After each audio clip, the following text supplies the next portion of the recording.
Sejam bem-vindos a mais um estudo no canal, Clamando no Deserto. Nesse momento, nós vamos estudar sobre a idade de Acasias, 22 a 42 anos, 2 Reis 8, 26 e 2 Crônicas 22, 2. A intenção é fazer uma comparação entre os textos e comentar alguma coisa sobre as intenções dos intérpretes, etc., né? Senhor Deus, que o Senhor nos dê sabedoria, que possamos falar segundo a tua vontade. Nós imploramos em nome de Jesus. Amém. Bom, basicamente, a ideia que eu tenho em mente é o seguinte. Por exemplo, quando alguém diz assim, Deus é justo. Deus é justo, vamos supor, alguém diga assim, Deus é justo, então nele não habita injustiça, portanto, o servo de Deus nunca vai passar por injustiça alguma. Veja que uma coisa não decorre da outra. Então, o fato de Deus ser justo e nele não habitar injustiça não significa que o servo de Deus não vai passar por injustiça. Isso acontece constantemente. Injustiças, não é? Um outro ponto. Nós vemos que no decorrer dos escritos bíblicos, as pessoas enganaram umas às outras e por aí afora. Então, existem coisas muito graves que acontecem no mundo. Então, veja que Deus, muitas vezes, as coisas acontecem e Ele permite que elas aconteçam. Ele nos dá a condição de analisar se aquilo é certo ou errado, mas Ele permite que elas aconteçam. A grande questão é a seguinte. Deus não erra. Logo, os escritos de Deus não podem conter erro algum. Sequer uma pequena divergência entre um texto e outro, uma questão de um copista que tenha ali, de repente, errado na hora de fazer um número numa cópia, mesmo que isso não interfira na compreensão do texto, e mesmo que isso seja possível de ser rastreado, etc., isso seria errado. Então, veja, muitas vezes o que se está questionando não é a validade bíblica, mas é a validade da afirmação que é feita a respeito da Bíblia. Do que se está afirmando a respeito da Bíblia e não da Bíblia em si mesma, né? Não da questão bíblica em si mesma. Então, vamos lá. Eu peguei aqui Bíblia Online, a CF, que é a Almeida Corrigida Fiel, e Nova Versão Internacional, 2 Reis 8. E falou Eliseu àquela mulher cujo filho ele ressuscitara. Eliseu tinha prevenido a mãe do menino que havia ressuscitado.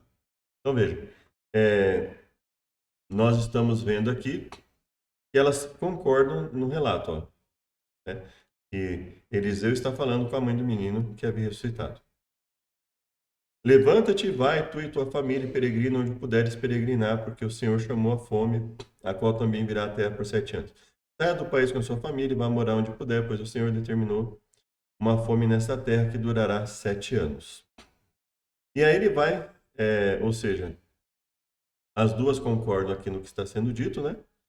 E aí ele falou, a mulher seguiu o conselho do homem de Deus com sua família e passou 7 anos na terra dos filisteus. Então a ideia do texto é mostrar que aquilo que o profeta dizia realmente acontecia, né? Que havia pessoas com essa característica, com esse...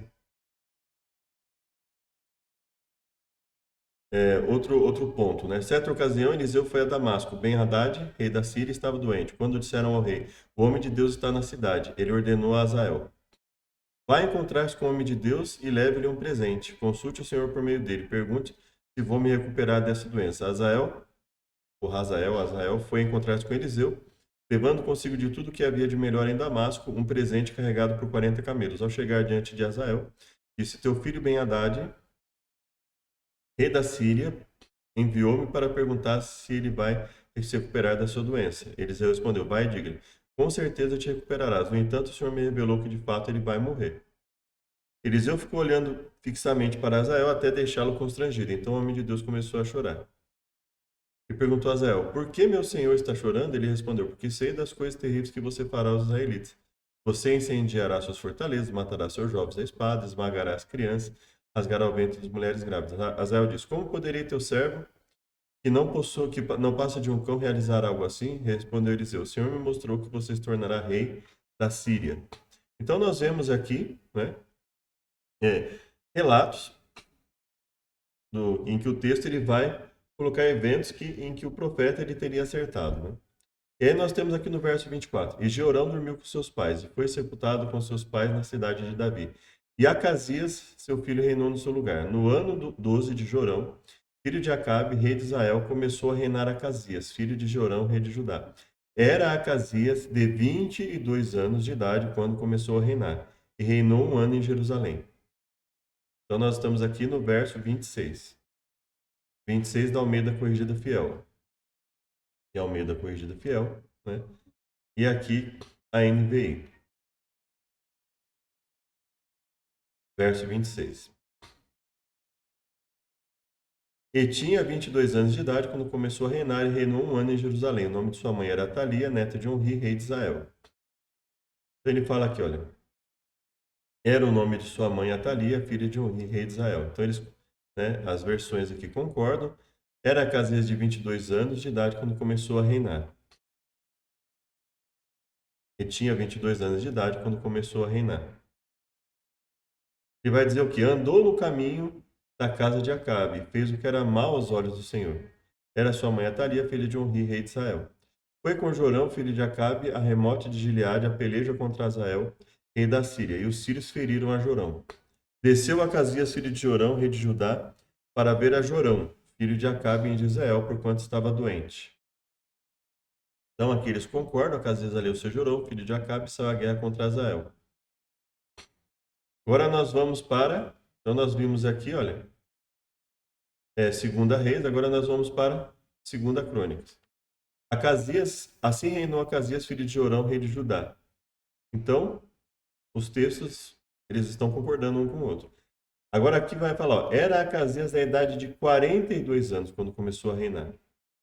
Acasias tinha, então aqui, ó, nós estamos aqui, a ACF. Era Acasias da idade de 42 anos. Acasias tinha a idade de 22 anos quando começou a reinar. Ou seja, aqui, lá, veja, tanto a Almeida Corrigida Fiel como a nova versão internacional concordam com a idade. 22 anos. 22, 22.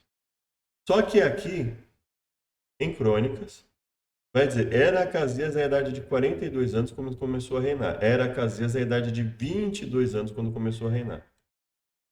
Então, ou seja, esse é o único ponto de divergência a princípio, não é?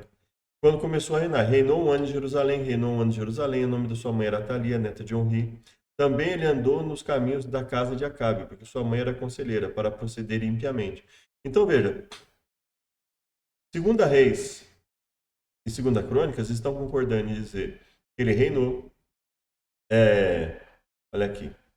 Acasias, filho de Jorão, eles concordam em dizer que Acasias era filho de Jorão. Então, nós temos concordância nesse ponto. Reinou um ano em Jerusalém.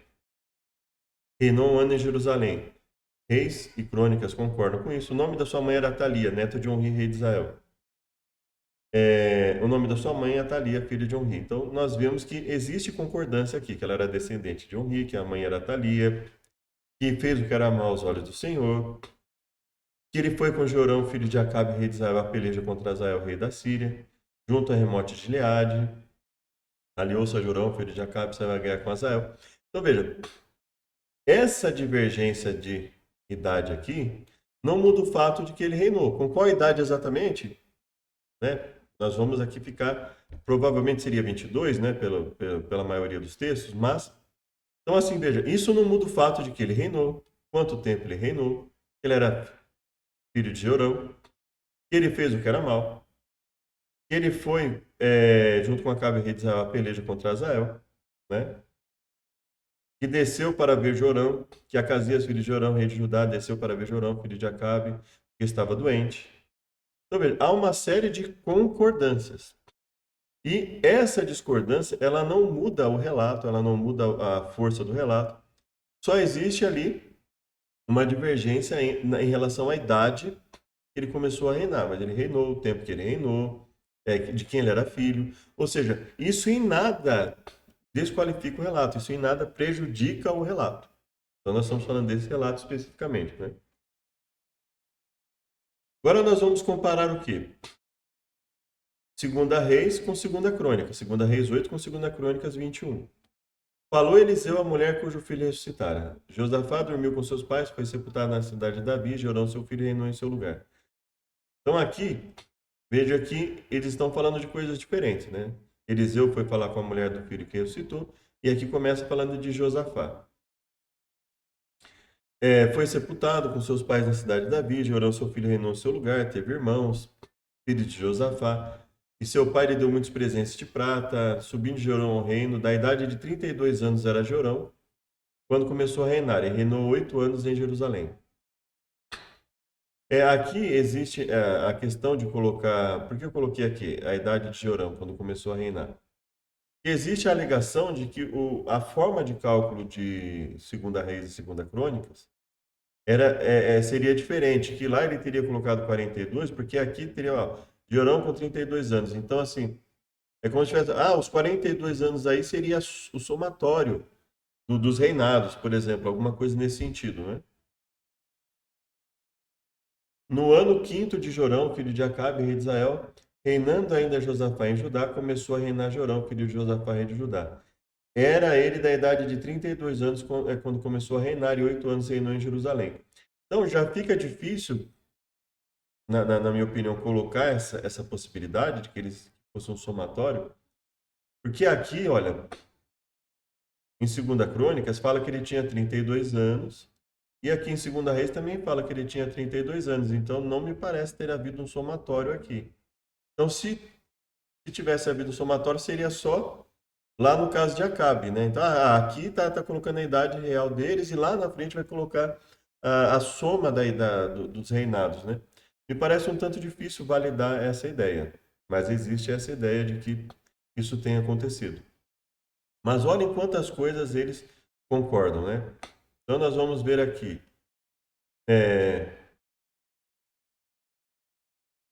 Fala dos presentes.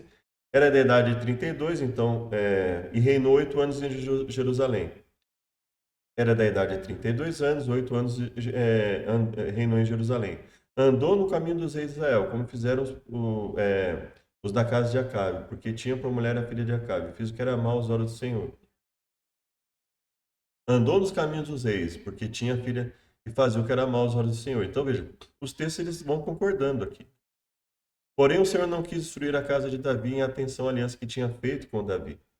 Porém, o Senhor não quis destruir Judá por amor a Davi, seu servo, como lhe havia falado, que lhe daria para sempre uma lâmpada a ele e seus filhos. Então, vejam quantas coisas os textos eles concordam, ou seja, há uma tendência para os textos concordarem entre si, ou seja, houve um cuidado na preservação dos textos para que eles relatassem as mesmas coisas.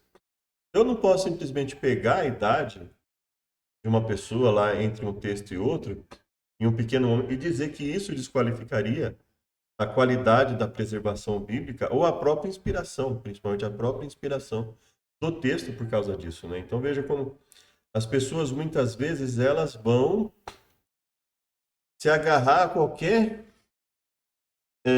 migalha, a qualquer palha para desqualificar o texto bíblico, né? Então, os mais atos de Jorão e tudo quanto fez, porventura não está escrito nos livros das crônicas dos reis de Judá? Jorão dormiu com seus pais, foi sepultado com seus pais na cidade de Davi. E Acasias, seu filho, reinou em seu lugar. No ano 12 de Jorão, filho de Acabe, rei de Israel, começou a reinar Acasias, filho de Jorão, rei de Judá. E era Acasias de 22 anos de idade quando começou a reinar. Reinou um ano em Jerusalém, nós já lemos isso, né? Fez a peleja contra Azael. Então, veja, aqui ele vai dizer a mesma coisa, né? Ele vai colocar é,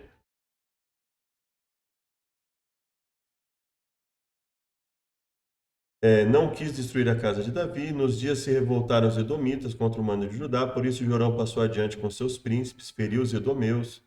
Também os edomitas se revoltaram contra o mando de Judá até o dia de hoje. Então, ou seja, eles vão colocar, aqui vai dar detalhes que de repente no outro texto não vai ter, né? Mas aqui também fala, ó, todavia os edomitas ficaram rebeldes contra o mando de Judá até o dia de hoje. Então veja, há semelhanças, olha aqui, ó. O Senhor não quis destruir a casa de Davi em atenção à aliança feita com Davi. Não quis destruir a Judá por amor a Davi, né? Nos seus dias se rebelaram os edomitas. Nos seus dias se rebelaram os edomitas. Por isso Jorão passou a Zair, né? Aqui ele vai falar, passou adiante com seus príncipes todos, e elevou-se, e levantou-se de noite, feriu os edomeus, né? Se levantou de noite, feriu os edomitas que estavam ao redor dele, os capitães dos carros. Todavia os edomitas ficaram rebeldes contra o mando de Judá até o dia de hoje. Então, ao mesmo tempo, Libna também se rebelou.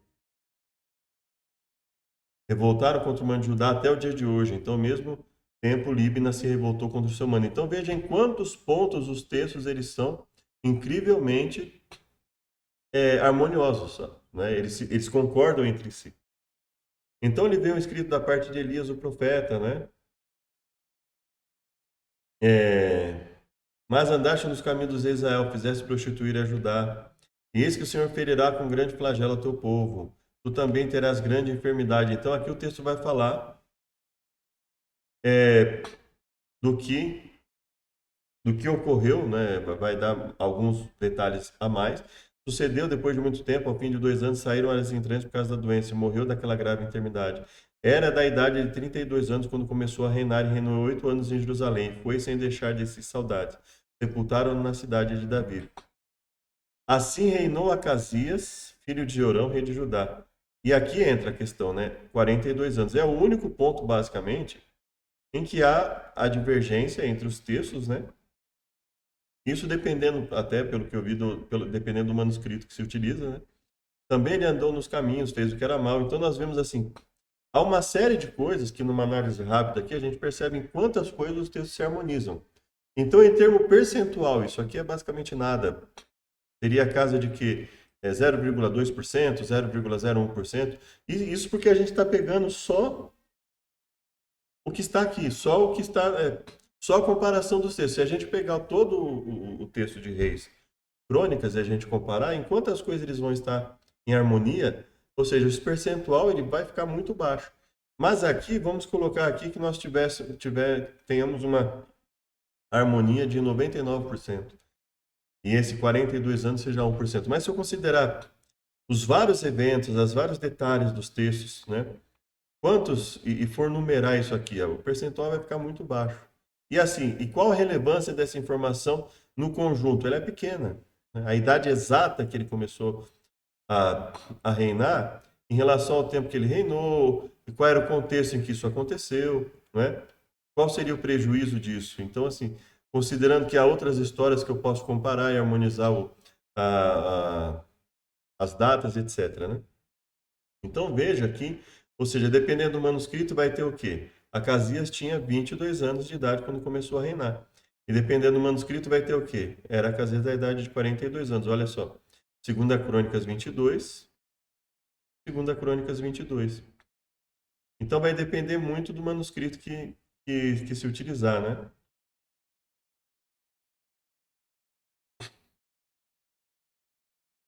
Então olha aqui, quais manuscritos foram usados para Almeida Corrigida Fiel e para a Nova Versão Internacional? Almeida Corrigida Fiel baseia-se na tradição textual da Reforma Protestante, enquanto a Nova Versão Internacional utiliza o chamado texto crítico, baseado nas descobertas arqueológicas mais antigas. Almeida Corrigida Fiel, Novo Testamento, traduzido a partir do textos receptos, texto recebido. Esse conjunto de manuscritos gregos representa a tradição bizantina e engloba a grande maioria dos manuscritos disponíveis. Antigo Testamento, baseia-se no texto massorético hebraico. Foco: ser mais fiel possível à estrutura de palavras das edições históricas traduzidas por João Ferreira de Almeida. Nova versão internacional. Vamos ver o Antigo Testamento. Baseia-se no texto massorético hebraico. Então, a nova versão internacional, assim como Almeida, se baseia no texto massorético hebraico, mas também incorpora evidências e variantes dos manuscritos do Mar Morto e das antigas traduções. Então, os rolos de Qumran e as antigas traduções, como a Septuaginta, né? Nós temos aqui, eu peguei aqui copiei aqui, né? Printei da Bíblia Septuaginta em português, né? E aí, eu não pesquisei o motivo, mas aqui aparece, Acasias começou a reinar quando tinha 20 anos de idade, reinou 1 ano em Jerusalém, né? Mas mesmo assim está perto da questão dos 22 anos, né? a interlinear, né? Eu coloquei aqui interlinear, 42 anos, né? Coloca lá, no entanto, está entre colchetes, indicando não fazer parte do manuscrito utilizado. Aqui nós temos Lírio Católico, né? Acasias tinha 20 anos quando começou a reinar. Então, ou seja, que pendem para os 22 e não para os 42 anos, né? Quando nós vamos para esses textos, né? Herança batista, né? Vamos ver o que eles dizem aqui. Olha, era Acasias da idade de 22 anos, era Acasias da idade de 42 anos. Há alguma discrepância entre 2 Reis 8:26 e 2 Crônicas 22? Para o leitor casual, parece haver, de fato, uma contradição entre os dois relatos paralelos. Acasias tinha 22 e 42 anos. Então, primeiro ponto que nós vimos é que isso é absolutamente irrelevante para a validade dos textos. Nós vemos o quanto os textos eles são harmônicos entre si, em diversos pontos, e que isso não seria prejudicial à compreensão do leitor a respeito do que ocorreu, quando ocorreu, em que contexto ocorreu, né? Mas vamos lá, vamos ver o que ele vai falar aqui, tá? Então ele vai defender que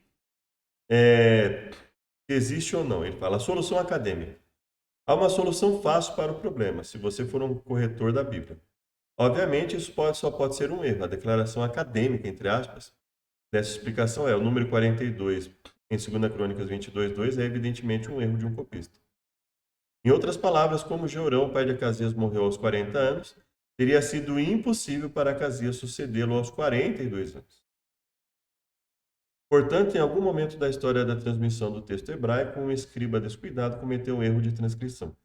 O problema com essa solução fácil é que, se há algum erro na Bíblia, ainda que um lápis inocente, quem é que pode afirmar que não há outros erros na Bíblia? Essa, para mim, assim, nós vamos ler o que ele fala, mas esse, para mim, é o grande problema. Então, veja, o menos não justifica o mais. O mais, ele confirma o menos. Então, assim, se uma pessoa me diz que sabe fazer uma casa, mas ela não sabe assentar um tijolo, né? Então, isso é um problema. Agora, se uma pessoa me mostra uma casa construída, perfeita, em perfeito estado, e de repente eu vejo uma falha lá, uma pequena falha numa, numa parede, de repente uma pequena falha ali, um pedaço de uma parede, um reboco que de repente a pessoa que foi rebocar fez um pouco mais fraco, começou em algum pedaço da parede ali começou a esfarelar, ou então uma tomada que não está bem instalada, eu vou desqualificar a casa inteira de dizer assim, não, mas se tem esse erro na tomada, então a casa inteira pode... Não, peraí, não é assim. Se eu confirmo, se eu analiso a casa e percebo que a casa inteira está bem construída, como nós analisamos o texto ali, perfeitamente harmônico, eu não posso simplesmente pegar esse que seria um suposto ou um erro real e dizer assim, quem é que pode afirmar que não há outros erros na Bíblia? Ué, quem estudou a Bíblia e verificou que não tem. Quem estudou a Bíblia viu que ela é perfeitamente harmônica em vários aspectos e que isso não prejudicaria a ideia de harmonia na Bíblia. Como podemos ter certeza, absoluta certeza de que os preciosos versículos que Deus usou para falar nosso coração e salvar nossa alma não estão entre aqueles que contêm erros? Então veja, a Bíblia não foi feita para falar o nosso coração no sentido de falar o nosso sentimento. A Bíblia foi feita para falar a nossa razão. Pela reflexão do que está escrito, nós podemos nos emocionar, mas a intenção bíblica não foi apelar primariamente para a nossa emoção. Ela foi feita para falar o nosso intelecto. E pelo nosso intelecto, nós conseguimos discernir as coisas. Então, veja, até aqui, ele não apresentou nada. Então, podemos confiar em nossa Bíblia. Então, o que ele está querendo dizer? Que podemos confiar em nossa Bíblia, mesmo que ela tenha eventualmente alguma falha numa cópia ou alguma coisa nesse sentido, é claro que podemos, isso já foi verificado, né? Por uma série de razões convincentes, cremos que a Bíblia é a palavra perfeita de um Deus perfeito, dada de maneira perfeita, então ele vai colocar as passagens aqui, preservada de forma perfeita. A nossa Bíblia não é apenas infalível em todos os seus ensinamentos, mas também inerrante em todo o seu conteúdo. É por isso que podemos dizer em plena certeza, eu sei em quem tenho crido, é por isso que podemos dizer com absoluta confiança. Nenhuma só palavra falhou de todas as suas boas promessas. Então, vamos ver Salmo 119 e 140, por exemplo, né?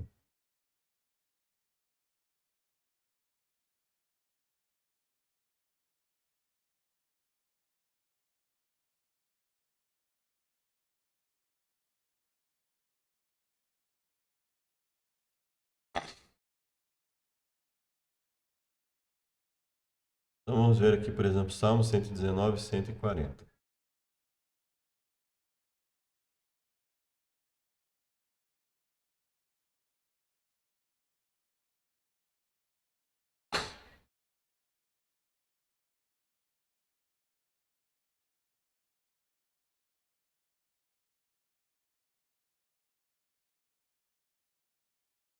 A tua palavra é muito pura, portanto o teu servo ama. Veja, aqui não está dizendo nada a respeito de uma impossibilidade, de uma falha, de uma cópia.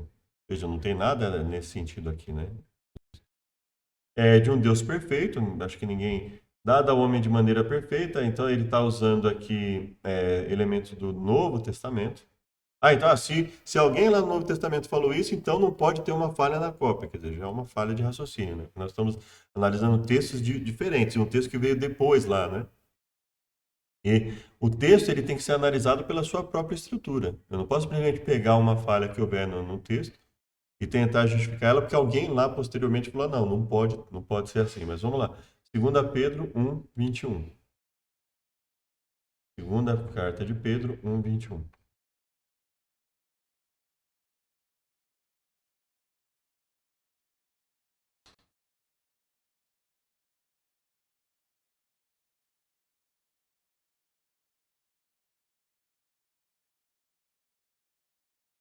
Porque a profecia nunca foi produzida por vontade de homem algum, mas os homens santos de Deus falaram inspirados pelo Espírito Santo. O que isso tem a ver com a questão de que a Bíblia não pode ter nenhuma falha, nem mesmo de um copista ou coisa nesse sentido? Nada. Então veja que assim, aqui assim, não serviria como argumentação, né? Algumas partes da palavra de Deus são comparadas ao leite, enquanto outras são chamadas de alimento sólido. Esse enigma definitivamente se enquadra na categoria de alimento sólido. Todo cristão é ordenado a estudar a Bíblia. Essa questão em particular requer um estudo muito cuidadoso e diligente. Isso com certeza, né? Que remete. Agora, dizer que por causa do que está aqui não poderia haver uma falha de um copista, isso é forçar a barra, né? Na minha opinião.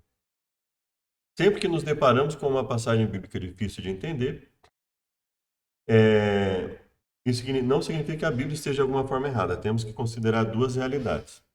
Que ela não esteja necessariamente errada, isso nós temos que comparar. Agora, que ela não esteja de alguma forma errada, ou seja, que não tenha havido uma falha, isso é altamente questionável, obviamente, né? Isso não significa que a mensagem está errada, mas que pode ter havido uma falha, por exemplo, de um copista, é, considerando só essa questão, né? A falha de um copista.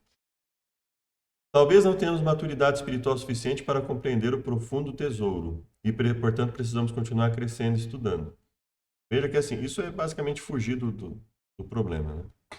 Que Deus nunca pretendeu que soubéssemos tudo o que há para saber. Também não tem nada a ver com a questão, porque o texto está lá colocando algo que é para nós sabermos. Então, veja, as coisas encobertas são exclusivas de Deus. As coisas reveladas pertencem a nós e a nossos filhos. Então, aquilo é algo que está revelado. Nós não estamos discutindo algo que não se possa saber, né? O que nós estamos querendo analisar dois manuscritos colocam uma data diferente. Qual é o motivo disso, né? As duas passagens em questão são traduções precisas para o inglês do texto hebraico massorético. Todos os manuscritos hebraicos existentes dizem a mesma coisa. Não se trata de uma suposta tradução ruim feita pelos tradutores, da versão autorizada da King James, né? Ora, esses homens fariam malabarismos com os eruditos do século XX? E você não acha que eles teriam tido o bom senso de consertar uma inconsistência tão gritante que realmente acreditasse que era um erro? Essa pergunta é desconcertante, é na verdade uma demonstração maravilhosa da honestidade dos tradutores. E isso assim, veja, eu acho que ao contrário do que muitas pessoas aí que questionam a Bíblia falam, Obviamente, isso é uma maravilhosa, é uma amostra da maravilhosa honestidade dessas pessoas, mas não muda o fato que está divergente. É claro que nós vamos ler e falar, bom, qual o problema disso? Agora, outras pessoas vão ler e falar, nossa, por causa disso, se tiver uma falha ali, então nós temos que descrer na Bíblia e vão construir uma série de raciocínios, na minha opinião, bastante vagos e falhos, para desqualificar a Bíblia, né? E muitas vezes parece que algumas pessoas que deixam de crer na Bíblia e passam a atacá-la de maneira vigorosa, como nós vemos na internet aí, elas tinham essa ideia de que, ah, não, a Bíblia é de Deus, então não pode ter uma divergência ali, um copista não pode ter errado, por menos relevante que tenha sido o erro, isso não pode acontecer. Né? Ao interpretar a Bíblia cronologicamente, o que é parte da solução para esses textos problemáticos, é absolutamente necessário ter em mente alguns fatos importantes. As escrituras tratam apenas de anos inteiros quando se trata do reinado de um rei. Uma parte de um ano é contada como ano inteiro e quando aplicada ao rei de Israel, essa parte do ano pode, na verdade, ser contada duas vezes, uma para o rei cessante e outra para o rei entrante. De fato, na época dos eventos mencionados no texto problemático, o reino do norte tinha 3 reis reinando no mesmo ano. Acabe, seu filho Acasias e seu neto Jeorão. Às vezes, reinado de um rei é datado a partir do início de uma dinastia, em vez do início de sua própria sucessão ao trono. O exemplo clássico disso é encontrado em 2 Crônicas 16:1, onde o reinado de Asa, na época da invasão de Baasa, foi contado a partir da divisão da monarquia unida sob Roboão. Isso explica a aparente contradição em 1 Reis 16:8. Crônicas registra a duração do reino, Reis registra a duração do mandato. Podemos achar essa uma forma estranha de cálculo, mas é assim que às vezes é contado no registro bíblico. Isso pode explicar? Pode, mas veja que nós temos um caso lá em que as duas concordam com o ano 32 e vão discordar. Uma vai falar 22, outra vai falar 42. Então eu acho difícil aplicar essa condição para o fato de uma falar 22 e a outra 42. Às vezes, o início do reinado de um rei pode ser dado a partir de sua unção ou de sua ascensão, ou ambos. O Senhor Jesus Cristo nasceu rei dos judeus, mas seu reinado não começará até que ele se assente no trono de Davi ao milênio. Assim, isso me parece uma comparação muito ruim, porque nós estamos falando de reis humanos, de reinados humanos, em que a data é especificada em termos humanos. Né? Após a deportação de seu pai, Joaquim tornou-se legalmente rei de Judá quando tinha 8 anos de idade.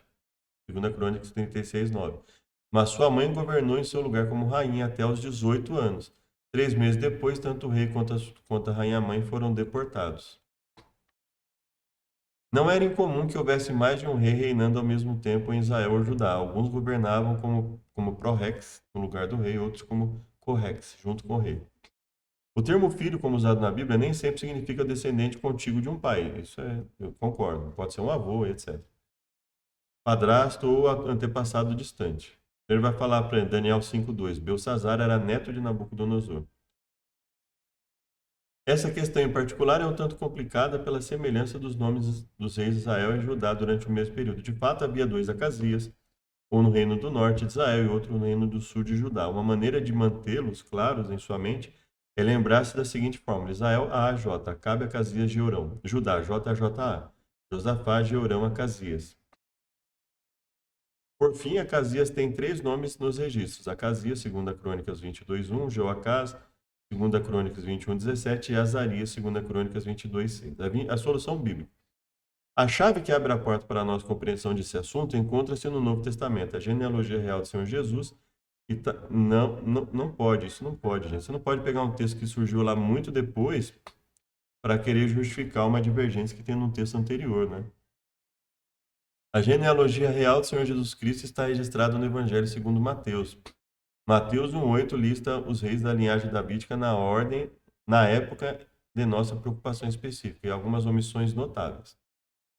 Asa, Josafá, Jeorão, aí não tem Acasias, né? Registro do Velho Testamento não tem Acasias, Joás, Amazias, Uzias. 3 reis de Judá não são contados na linhagem de Jesus Cristo. Por quê? A resposta a isso se encontra em Êxodo 20, verso 5, Números 14, Salmo 109.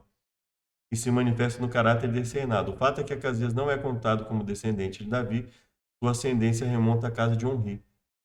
A Bíblia enfatiza tanto a linhagem quanto a influência de sua mãe Atalia, que é filha de Onri. seja literalmente, seja no sentido de que ela é filha de Acabe e Jezabel, ou seja, ela é neta de Onri. Duas explicações possíveis. Sendo assim, existem duas explicações. Acasias tinha literalmente 22 anos quando ascendeu ao trono de Judá. Ele era filho de Jorão e Atalia. Acasias foi co-rei com seu pai doente, Jorão, por um ano, o 11º ano de Jorão de Israel, e rei único por um ano, 12º. Ascendeu ao trono em 894, se contarmos 42 anos para trás, chegamos ao primeiro ano de Onri. Em outras palavras, Acasias tinha de fato 22 anos, como consta em Reis, mas seu reinado é contado em crônicas a partir do início da dinastia maligna de Onri. Essa é a maneira do Espírito Santo destacar a aberração. Veja, não tem nada no texto que indique isso que o irmão está colocando aqui como uma solução, né? Ele simplesmente está determinando algo que não tem no texto, né? Tanto que eu preciso fazer uma análise melhor, né? Posteriormente, da questão ali dos 32 anos, mas ver que eles concordam em 32 anos. Se a lógica fosse essa, provavelmente 32 anos lá também estariam diferentes, né? Se a contagem fosse nesse sentido, né? Seu reinado é contado a partir do início da dinastia maligna de Onri. Então, veja, isso foge de tudo que Crônicas está colocando em relação à data que a pessoa começa a reinar, né? Então, assim, não é uma solução boa para o texto. Não enxergo isso como uma boa solução para o texto. Isso aqui é que... eu não acredito que possa ter uma falha do copista. Então, eu vou colocar qualquer coisa da minha cabeça aqui, né? Então, assim, se contarmos 42 anos, chegamos ao primeiro ano de Onri. Veja, não existe nenhuma demonstração que isso tenha ocorrido, que essa lógica tenha sido utilizada lá em 2 Crônicas, para que se afirme isso, né? Por mais que isso tenha acontecido realmente, não existe nenhuma confirmação disso, né? Isso teria sido exclusivamente para ele, porque, ao meu ver, em todo o restante do texto, essa lógica não é utilizada no relato de 2 Crônicas, né? Então, por mais que pareça uma solução, a argumentação é muito frágil para se considerar isso, né? Assim, eu acho que, por mais que se possa pensar que exclusivamente em relação a essa pessoa, o texto de Crônicas usou esse raciocínio, assim, dificilmente isso teria uma validação considerando o restante do texto, né? Então, assim, por mais que não se descarte isso a gente percebe que é uma tentativa de dizer assim, não pode ter nenhuma falha nem de copista, por mais irrelevante que ela seja, né? Então, eu acho bastante complicado, né? Assim, ele usa uma série de afirmações aqui que não demonstram de modo algum que não possa ter um erro de um copista, né? Lá em cima, como nós vimos, né? Para colocar isso aqui, né? Então, a frase 42 anos pode ser, então, interpretado como uma expressão idiomática hebraica, um filho de 42 anos, significando que passaram 42 anos desde o início da dinastia. Também, assim, não existe, nem ele mesmo apresenta nenhum elemento que confirme essa possibilidade, né? Então, posteriormente, os pode ter sido revelado, aí nós teríamos que, porque assim, se vários deles foram maus, por que especificamente com ele, com Acasias, especificamente, é, o autor de Crônicas teria resolvido usar essa lógica só com Acasias, né? Sendo que os outros também foram maus, né? Então, não me parece fazer muito sentido. Acasias tinha literalmente 42 anos quando ascendeu ao trono de Judá, portanto ele não era filho literal de Jeorão, que morreu aos 40, mas sim um filho no sentido de enteado. Sua mãe era esposa de seu pai. Se recuarmos 20 anos, quando Acasias tinha 22 anos, chegamos ao ano 914, que é o 8º ano de Josafá. Foi mais ou menos nessa época que Josafá aparentou-se com Acabe, pois sabemos que no 3º ano do reinado de Josafá, ele instituiu um reavivamento em Judá, após o qual seu reino prosperou.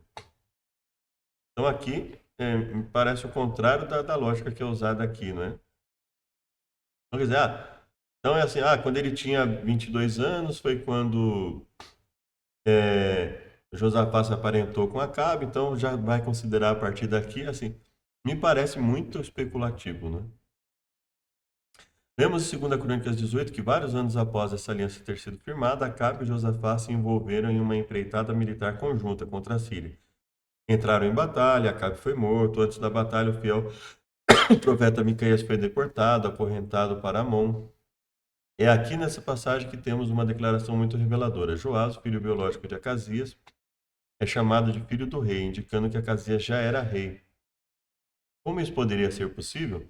Se, como parte da afinidade que Josafá tinha com Acabe, Acasias foi ungido rei nessa época, as peças do quebra-cabeça começam a se encaixar. Aqui eu acho que isso parece fazer mais sentido. Essa ideia da possibilidade de exclusivamente, no caso de Acasias, ter se considerado essa lógica, aí parece ser possível. Em outras palavras, Acasias foi ungido rei aos 22 e finalmente sentou-se no trono 20 anos depois, aos 42. No entanto, dada a dinâmica dos textos, quando considera 22 e 42 ser exatamente a mesma, ou seja, deles aparentemente estarem relatando o mesmo evento, eu acho difícil considerar essa colocação. Ah, foi ungido aos 42, mas finalmente se sentou no trono aos 42. Então, assim, os textos me parecem relatar exatamente a mesma coisa, o mesmo evento na mesma época, um com 22 e outro com 42. Então, eu acho difícil essa questão, né? Então, ou seja, esse desenvolvimento aqui, que poderia ser assim, que é que traz um argumento um pouco mais desenvolvido, vamos dizer assim, né? É, no entanto, quando o texto usa 22 e no outro 42, eles estão relatando basicamente, ao meu ver, o mesmo evento. Então não poderia, essa explicação ela não se sustenta nesse sentido. Ou seja, é possível que Acasias já fosse considerado rei antes dele começar a reinar efetivamente? Sim. Mas isso não explicaria o fato de num lugar estar 22 e no outro 42, relatando o mesmo evento. A palavra de Deus não fornece todos os detalhes da afinidade entre os dois monarcas. Josafá recebeu o título de rei de Israel. Além disso, quando Jorão, filho de Josafá, finalmente conquistou o governo, ele não apenas assassinou os irmãos, mas também vários príncipes de Israel. Acasias, obviamente, se sentia em casa na corte israelense. Talvez ambos os reis estivessem interessados em reunificar a monarquia. Uma manobra que seria. Então vamos lá. Acabe, sem dúvida, com motivos diferentes. Acabe ou Jezabel conspirou para instalar um dos seus no trono da Judéia após a morte de Josafá. Uma manobra que seria realizada ao designar Acasias, cuja mãe era filha de Acabe, com antecedência. Quando o plano de Acabe de matar Josafá em batalha saiu pela culatra, Acasias teve que esperar 20 anos para ser entronizado. Veja que, por mais que esse argumento possa fazer sentido, isso não muda o fato de que o texto está aparentemente relatando o mesmo evento, em que um cita o termo 22 e outro 42, né? Dessa forma, Acasias tinha 22 e 42 anos quando começou, 22 quando foi ungido e 42 quando foi assentado. Ou seja, isso só faria sentido se o texto estivesse de Reis e Crônicas estivesse relatando eventos diferentes, o que não parece ser o caso. Aí ele fala quem seria seu pai biológico, né? A gente não vai entrar nisso para o vídeo já está bem grande, né? Mas o que eu gostaria de mostrar é que muitas vezes a explicação que se tenta dar para o texto bíblico, e ela vai uma explicação mais rebuscada, mais elaborada, ela pode ser melhor que outra? Claro que pode. Mas não me parece o caso aqui. Me parece que ele está tentando dar explicações para o texto que não condizem com o fato de que o texto está relatando basicamente o mesmo evento e dando dados diferentes, né? Eu acho que talvez até a primeira explicação de que, olha, 22 anos de idade, mas 42 anos considerando todos os reinados, ela me parece fazer mais sentido do que a segunda explicação para o texto, né, que eles desconsiderando. Então, a primeira opção, o copista errou. A segunda opção, dividida em duas partes. Ou ele tinha realmente 22 anos, mas os 42 anos era o total de reinado, que parece mais coerente. Ou outra, não, ele tinha 22 quando foi empossado, mas 42 quando reinou efetivamente. Essa me parece não me fazer sentido, porque os textos eles vão relatar o que me parece todo o contexto é idêntico. E o texto, ou seja, o texto está relatando a mesma coisa, o mesmo evento. Então não poderia ser um com 22 porque ele foi empossado e o outro com 42 que ele reinou efetivamente, porque os textos estão falando exatamente a mesma coisa, sobre o mesmo evento. Então, assim, uma opção que poderia ser seria a ideia de que, olha, o somatório aqui dos reinados. Mas me parece um pouco difícil pela questão de que eles vão relatar 32 anos em Reis e Crônicas, no reinado, acho que de Jorão, né, que nós vimos ali, eles vão relatar 32 anos. Se a lógica fosse essa, possivelmente as datas ali estariam diferentes, né? Os anos ali estariam diferentes também, que não é o caso. Então, eu acho difícil. Então, para mim, eu sou totalmente contrário ao uso do termo acadêmico para tentar impor alguma coisa. Ah, se a academia. Não, eu sou totalmente contrário a isso. Acho que. Mas nesse caso especificamente, a princípio, me parece a explicação mais adequada diante dos padrões do texto. No entanto, o texto ele concorda um com o outro em praticamente tudo. Então, não seria isso que iria invalidar, não seria uma possível fala de um copista aqui no texto queria invalidar tudo isso. E não me parece efetivamente que o autor original fez isso, né? Acho que tudo leva a entender tudo, toda a harmonia dos textos, em todos os outros pontos, nos dão a entender que efetivamente não faz sentido dizer que o texto original tinha essa falha. E é mais provável, efetivamente, considerando que, e principalmente pelo fato de que isso não altera nada no texto, que isso foi, em termos da qualidade do texto, da relevância, da harmonia, é, isso nos mostraria que pode ter havido sim uma falha no copista, né? Muito difícil que isso tenha sido no original, e que muitas vezes as pessoas elas começam a idealizar coisas que fogem da ideia de que assim, eu vou determinar que isso tem que ser assim, sendo que primeiro eu tenho que fazer a análise, depois eu concluir. Concluir que não pode haver nenhuma falha nesse sentido na Bíblia, porque é assim, porque é assado, é basicamente impor para o texto bíblico e para a realidade dos fatos algo, né? Então a gente não pode impor, a gente tem que estudar e concluir depois, né? Muitas vezes as pessoas concluem primeiro para estudar depois. Então veja, ao contrário do que é dito, esse texto não depõe em nada contra o texto bíblico, contra a validade do texto bíblico. Pelo contrário, quando nós comparamos Reis e Crônicas, nós vemos a grande harmonia que existe no relato dos textos, como eles se harmonizam em várias coisas, né? E que isso não prejudicaria em nada o texto, mesmo sendo uma falha de um copista, né? Então, eu não preciso dizer que a Bíblia, para que ela seja a palavra de Deus, não possa haver nenhuma falha mínima ali é, em algum texto, um erro de alguém, etc, né? Espero que tenha ajudado e até o próximo vídeo.